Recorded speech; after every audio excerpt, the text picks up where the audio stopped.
औरंगजेबाच्या कबरीच्या वादानंतर नागपुरात मोठा राडा, 2 गट आमने सामने, एका गटाकडून दगडफेक, अनेक जण जखमी, वाहनांचं देखील नुकसान, तर 47 जणांना अटक।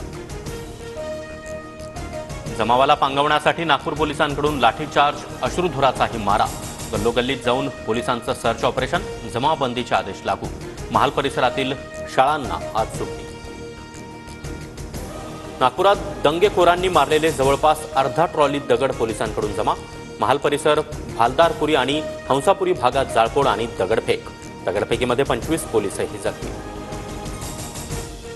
अफवांवर विश्वास ठेवू नका, सर्वांनी कायदा आणि सुव्यवस्थेचं पालन करावं, मुख्यमंत्री फडणवीस त्याचबरोबर गडकरींचं नागपूरकरांना आवाहन, दंगेखोरांवर कडक कारवाई करण्याचे आदेश।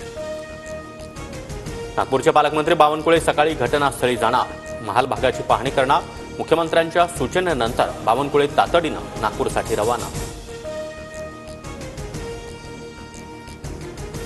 राज्य सरकार शिवभोजन थाळी आणि आनंदाचा शिधा योजना बंद करणार नाही, अजित पवारांची विधानसभेत लेखी उत्तरात माहिती।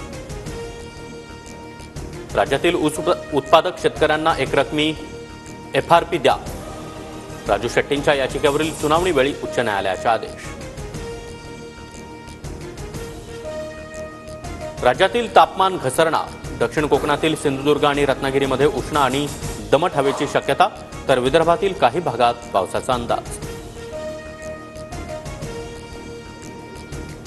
मुंबई पुणे द्रुतगती महामार्गावरील प्रवास 1 एप्रिलपासून 3% महागणार, चारचाकी वाहनांच्या एकेरी प्रवासावर 5 रुपयांची, तर अन्य प्रकारच्या वाहनांवर सरासरी 15 ते 20 रुपयांची वाढ।